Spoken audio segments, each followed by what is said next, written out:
Louise Belcher is obviously the very best part of Bob's Burgers. She's a little mentally unhinged, but that's what makes her so lovable. I'm Whitney Van Laningham, and these are the best Louise moments from Bob's Burgers.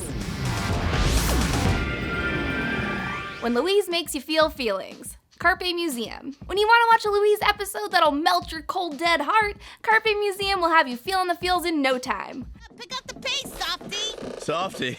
That's funny coming from the girl who called me Daddy until she was 8. What? That's crazy. You better have a good lawyer, because that is slander, sir. When Louise and regular-sized Rudy sneak into the Amazon exhibit at the Natural History Museum, Bob tracks them down to bring them back to the rest of the class. But of course, Louise manages to talk him into climbing around in a closed museum exhibit with her instead. And that's when these sweet little exchanges happen. Ha! Admit it, you look up to me. No! Oh, you are ruining our perfect day right now! Oh my God, am I your hero? Oh, sick! Even though they're a couple of pranksters, Bob and Louise really love each other. Coolest father-daughter duo ever. So when you run the restaurant, will you call it Louise's Burgers? I don't know. Maybe. Daddy. You guys, she called him Daddy! So cute. Spaghetti Western and meatballs. Then there's Spaghetti Western and meatballs, where Louise shows just how much she loves her dad and brother. After ignoring her for days to watch their stupid banjo VHSs, Louise confronts Bob and Jean and tells them how much she misses them. Both of you owe me an apology. Both of us? Why? Because we wanted to watch Banjo? Because you stopped hanging out with me. What? Shh! Use your slide voices. Even though she's a super evil genius in training, Louise is a sweet little pink bunny inside. When Louise shows her girly side. Boys for Now. I love the Boys for Now episode because it shows Louise growing through her tomboy phase and into her girly phase, and why it's so cool for a gal to be both. She goes from this No wonder no one likes women. to this. Oh my God. Who the frick am I? And that's okay. It's true, dude. Louise is right. Sometimes girls are terrible and gross and they suck. But eventually, you figure out that girls are dope as hell like Louise did. You have a crush on almost every boy you know. How do you do it? Feeling that way for 3 hours was way too much for me. I'm no hero. I put my bra on one boob at a time like everyone else. The best part of this episode, though, isn't Louise's reaction to having a crush on a boy for the first time. Oh, gross. You're so gorgeous. I just want to slap it. I want to slap it. I just want to slap his hideous, beautiful face. The best part is she actually does it.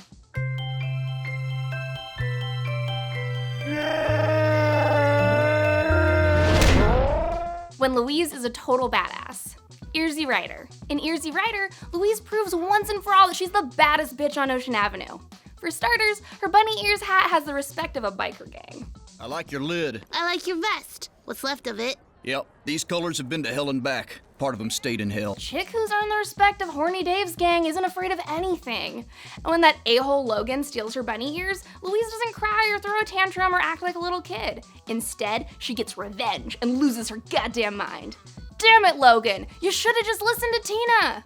Hey, you don't want to mess with my sister. She'll wear down your self-esteem over a period of years. When that idiot butthole refuses to give back her ears, Louise goes nuclear on him.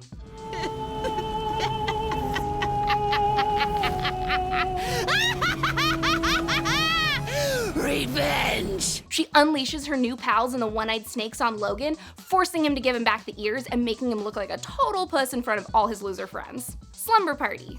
Never invite Louise to a sleepover. She systematically picks off her guests one by one, forcing them all to go home. I'm clean! What's going on in here? I want to go home. Are you gonna let me braid your hair? Not a chance. I'll come too. And when Jessica pees her pants and tries to hunt down her gross underwear and hide it from the rest of the party, Louise hunts her down and fights her to the death. All right, you want a slumber party? Well, then say hello to my little friend! Whoa, pillow fight. Okay, I guess they're kinda sorta friends at the end, but Louise is still the toughest, raddest babe around. Okay, guess it's time. What? It's a slumber party. Why would she go home? Whoa, wait a second. You two are having a good time. Ugh, Mom, stop! When Louise is inspirational as hell. Mazel Tina. Need a pep talk? Look no further than the episode Mazel Tina, where Louise talks Tammy's bat mitzvah planner into quitting her job as a party planner and realizing her dream of moving to New York and becoming a Broadway star. You know you can do better. Who are you? The voice in your head, Janet. What are your dreams? I know you got dreams. I'm gonna Move to New York. You should go there, Janet. The fact that she does it in character as Botzilla is even more impressive. When Louise is funny AF. Honestly, when is Louise not funny? I can't do any of her best quotes justice, so in no particular order, here are my favorites. Hello, welcome to Bob's Burgers. The burger of the day is the child molester. It comes with candy.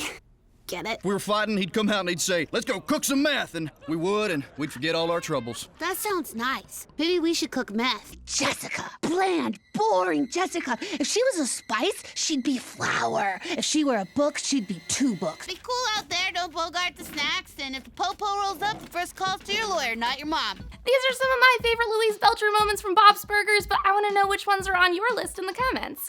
Like and subscribe to NerdWire and click to the left of my face for more videos.